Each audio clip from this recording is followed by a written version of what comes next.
we're going to go through 10 things that will help you learn kanji so much better. A lot of people, when they start learning Japanese, really struggle with kanji. It's kind of the biggest hurdle that they face, and there's so much negative feedback out there about it. Also, the way that it's often taught in schools is not all that effective. So, we're going to go through 10 things to help you better learn kanji. Number 1, have a reason. This is probably one of the biggest things you can do for your kanji. Have an actual reason to learn it. Whether it's for a class, a school, maybe you're just self-learning, but have a reason for why you want to learn kanji. Number 2, make sure you know hiragana and katakana. You cannot learn kanji unless you know hiragana and katakana, because hiragana is the basis of Japanese. It's your foundation, and without it, you have nothing to build upon. So don't try and build your Japanese house until you've got your foundation built. And hiragana is the foundation. Next, you need to know katakana. You can get away with kind of knowing katakana, but you will need both to learn kanji effectively. So make sure you know hiragana and katakana. Number 3, start simple. This is one of the biggest things that people really mess up on, is they start too fast, too much. So when they start learning a class, sometimes the teacher will dump all of this stuff and say, okay, this week we need to learn 20 new characters, or we've got to learn 10 characters today, or this week, whatever it is. And so often people start way too fast and they start trying to dump too much all at once. The most important thing is start simple, so pick the simplest kanji you can and slowly build upon them. The simpler the kanji, also, you'll find that they get used in the more complicated characters. Number 4, know how to read the character. You cannot learn a kanji unless you know how to read it. So make sure you know at least one onyomi and one kunyomi. In Japan, children do not learn all of the readings all at once.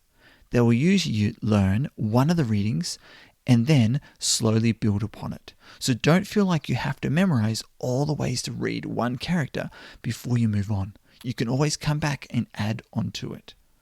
But start simple and make sure you know at least how to read one onyomi and one kunyomi for that character. Number 5, know what your kanji means. So it's pointless writing out a character over and over again or trying to learn a character unless you actually know what it means. Especially when you're starting out, you need to know what it means in your mother tongue. As you start to get some experience, you can start and look up the words in Japanese and learn what they mean in Japanese without actually having to learn them in your mother tongue. Do you feel like you struggle with kanji? Do you feel like that it is quite hard to properly understand and learn kanji?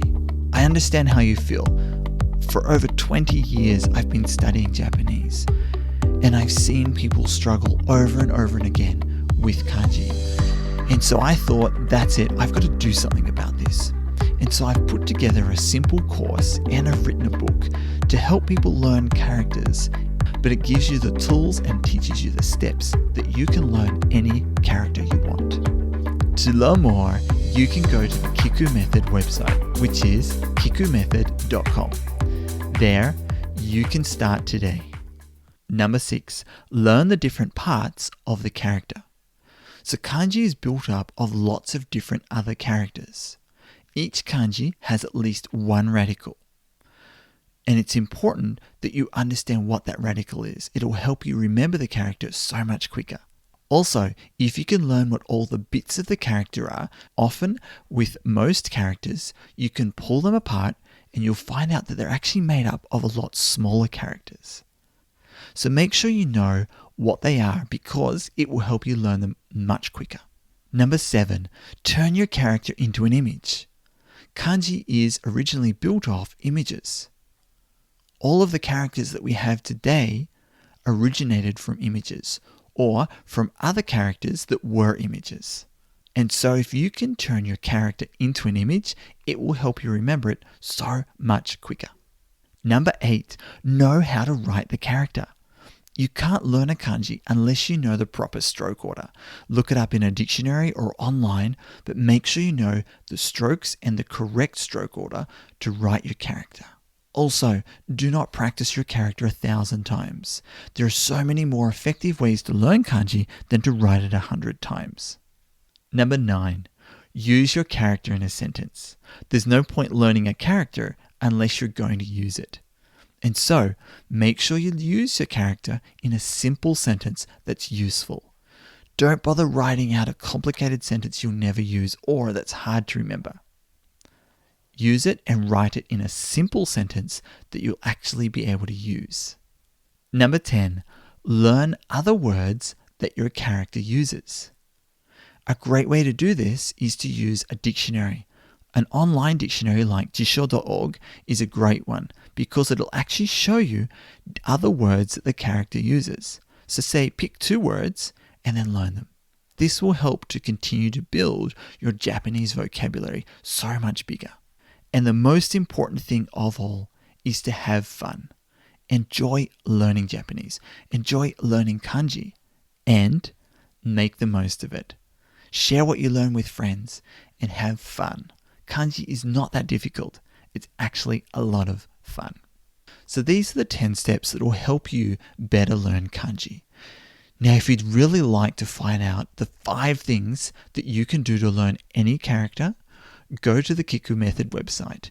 There you can download my book and you can start a simple course that will teach you all of the 5 things that you can do to learn any character you like. Kanji is not hard. It's how it's taught that makes it difficult. Check it out today and start removing the stress and the anxiety that people get when they have to learn kanji. Kanji is fun to learn.